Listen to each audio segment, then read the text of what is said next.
Hello, welcome to the Wednesday, May 11th, 2022 edition of the SANS and Storm Center's Stormcast. My name is Johannes Ulrich and today I'm recording from Jacksonville, Florida.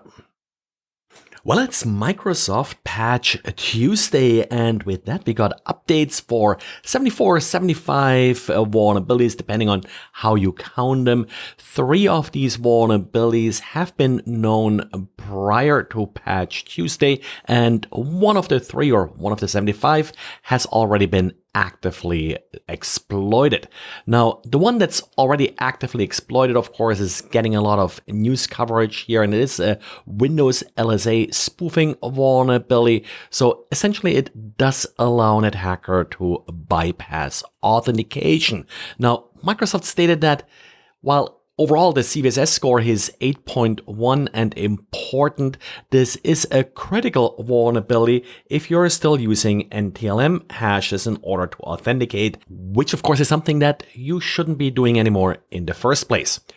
In general, the vulnerability does enable relay attacks. An attacker does have to have a machine in the middle position in order to exploit the vulnerability. Certainly, patch it, don't delay patching, but important is the right ranking for this particular vulnerability, in my opinion.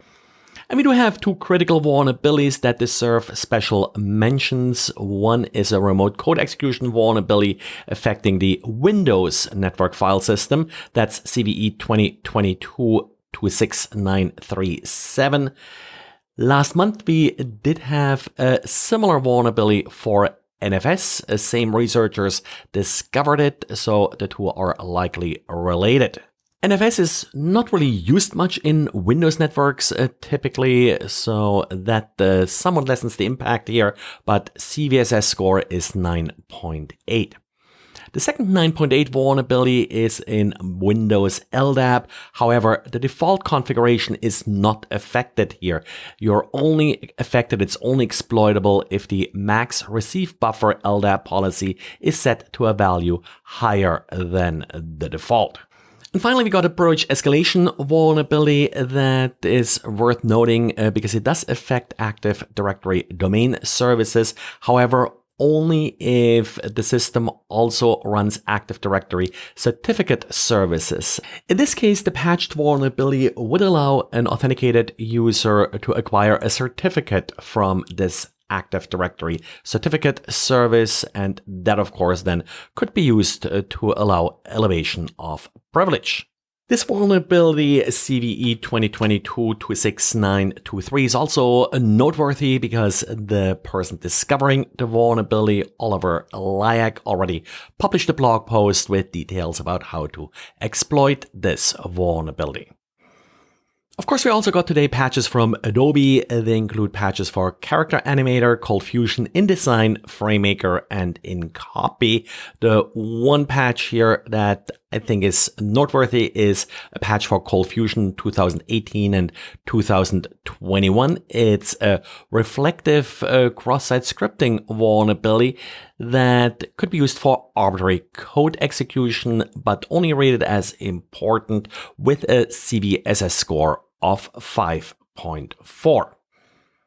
And then we had yet another security scare when it comes to NPM packages. Apparently the maintainer, and there is only one maintainer of the foreach NPM package, let their domain expire. Now, the foreach package is used by 36,000 other projects that depend on it. And the security researcher, Lance Vick, took the initiative to then take the domain and re-register it. First of all, to make a point that it's possible, but also to prevent any malicious use of the domain. If the maintainer of the foreach package used that particular email address also to authenticate to NPM, then it would be possible, of course, if someone owns that domain name, to reset passwords and log in and modify the package. It's not clear if this last part was actually true for for this particular package.